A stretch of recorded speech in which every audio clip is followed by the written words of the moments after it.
Olá, meus irmãos e minhas irmãs, que a paz de Deus, que excede todo o entendimento, guarde os vossos corações em Cristo Jesus. Nem tudo que você oferece a Deus, Ele aceita de qualquer forma.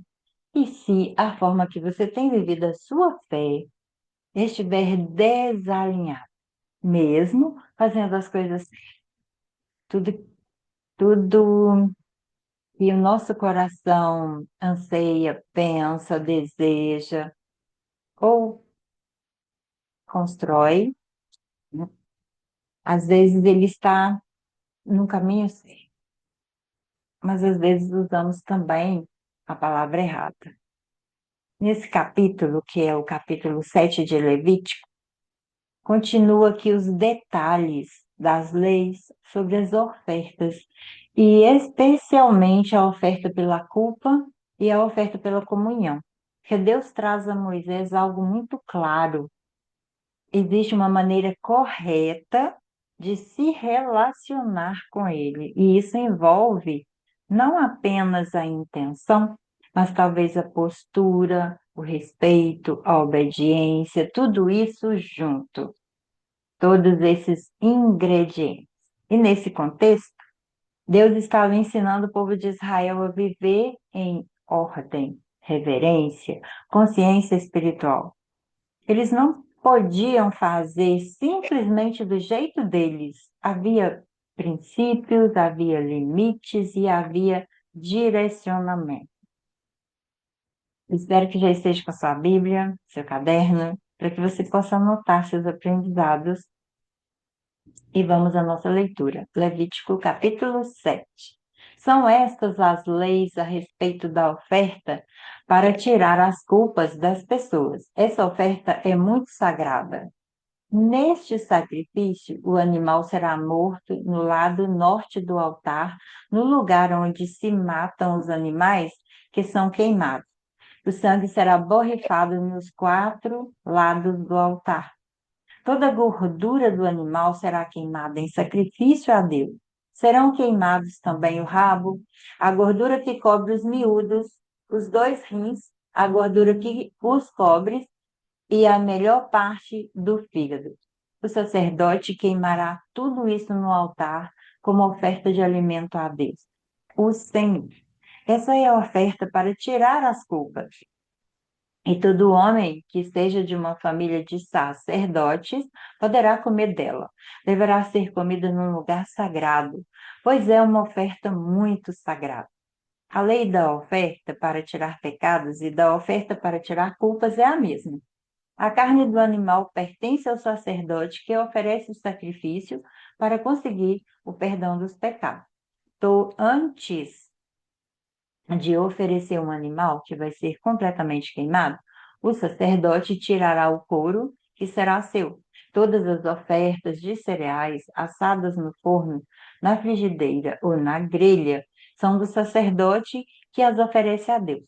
Mas toda oferta de cereais que não é cozida, seja ela preparada com azeite ou sem azeite, pertence a todos os sacerdotes. Cada um receberá a sua parte. São essas as leis para as ofertas de paz que são representadas a Deus, o Senhor. Se o sacrifício é gratidão a Deus, então, além do animal que é sacrificado, a pessoa oferecerá também pães feitos de farinha misturada com azeite, mas sem fermento, ou pães achatados feitos sem fermento, passando-se um pouco de azeite por cima, ou pães grandes feitos de farinha bem misturada com azeite.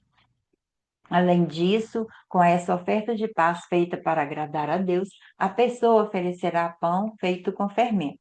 Desses pães, ela apresentará um pão de cada tipo como oferta especial a Deus, o Senhor, e eles pertencerão ao sacerdote que borrifar o altar com o sangue do animal. Toda a carne do animal deverá ser comida no mesmo dia em que for oferecida em sacrifício. Não poderá sobrar nada para o dia seguinte. Se alguém trouxer uma oferta de paz para pagar uma promessa, ou se a trouxer por vontade própria, não será preciso que a carne seja toda comida no dia em que se faz a oferta. O que sobrar poderá ser comido no dia seguinte. Mas se no terceiro dia ainda sobrar carne, então ela deverá ser queimada. Quem comer a carne dessa oferta no terceiro dia não será aceito por Deus, e a oferta que fez não vale. Essa carne é impura, a quem a comer merecerá castigo. Se a carne tocar em qualquer coisa impura, então deverá ser queimada, não poderá ser comida. Qualquer pessoa que estiver pura poderá comer a carne da oferta de paz. Mas se alguém que estiver impuro comer, então será expulso do meio do povo. E quem tocar em qualquer coisa impura, seja uma impureza humana ou um animal impuro, e depois comer a carne do sacrifício de paz, será expulso do meio do povo. O Senhor Deus mandou que Moisés dissesse ao povo o seguinte: não comam gordura de gado, de carneiro e de cabrito. A gordura de um animal que tiver morte natural, ou que for morto por animais selvagens, não poderá ser comida, mas poderá ser usada para outros fins. Será expulsa do meio do povo qualquer pessoa que comer a gordura de um animal que for sacrificado a Deus o Senhor como oferta de alimento. Em todos os lugares onde morarem os israelitas estarão proibidos de comer o sangue de animal ou de aves. Quem comer sangue será expulso do meio do povo. O Senhor Deus mandou que Moisés desse ao povo as seguintes leis. Quando alguém apresentar o seu sacrifício de paz, deverá oferecer ao Senhor parte do sacrifício como oferta especial. Com as mãos, ele dará a Deus essa oferta de alimento. O peito do animal e a gordura que cobre o peito serão apresentados ao Senhor como oferta especial. O sacerdote queimará a gordura no altar, mas o peito pertencerá aos sacerdotes. A coxa direita do animal morto, como oferta de paz, será do sacerdote, que oferece a Deus o sangue e a gordura do animal. O peito e a coxa do animal são uma oferta especial que o Senhor toma dos israelitas e dá aos sacerdotes, que são descendentes de Arão. Eles terão direito para sempre a essas partes das ofertas de paz. São essas as partes dos animais oferecidos em sacrifício a Deus, o Senhor, que pertence a Arão e aos seus descendentes, a partir do dia em que foram escolhidos para servirem como sacerdotes. No dia em que o Senhor os ordenou como sacerdotes, ele mandou que os israelitas dessem a eles essas partes do sacrifício. É uma lei que deverá ser obedecida para sempre por vocês e pelos seus descendentes. São essas, portanto, as leis a respeito das ofertas que são completamente queimadas, das ofertas de cereais, das ofertas para tirar pecados, das ofertas para tirar culpas, das ofertas da ordenação dos sacerdotes e das ofertas de paz. O Senhor deu essas leis a Moisés no Monte Sinai, no deserto, na ocasião em que Moisés mandou que o povo de Israel oferecesse os seus sacrifícios a Deus, o Senhor. E vamos trabalhar aqui um ponto importante desse capítulo.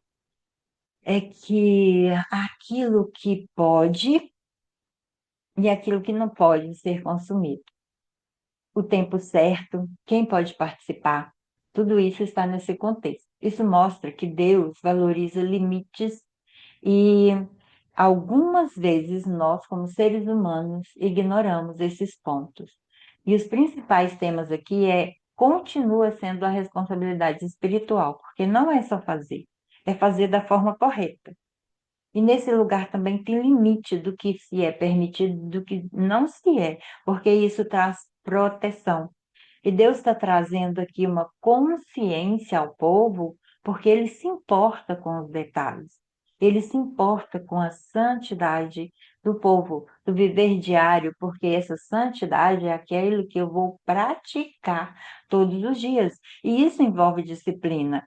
Trazendo para a nossa vida emocional e espiritual, esse capítulo nos confronta com algo que vivemos hoje. Muitas pessoas têm boas intenções, mas não têm alinhamento, querem viver, mas não ignoram, mas ignoram os princípios básicos, como o respeito, a constância, os limites. Ela quer servir a Deus, ela quer fazer a obra de Deus, mas ignora algo muito primordial na vida espiritual. Então, se pergunte: você quer resultado espiritual? E nesse querer, você respeita mesmo o processo? Acredita que só funciona do seu jeito? Ou você realmente acata as ordenanças da palavra de Deus? Os limites para você, como são? Porque limites são importantes na nossa vida. É necessário existir o que eu posso, o que eu não posso, quais coisas eu vou fazer que sim está na minha alçada e quais não estão. E muitas vezes mistura-se o sagrado com o não sagrado, aquilo que é saudável com aquilo que contamina.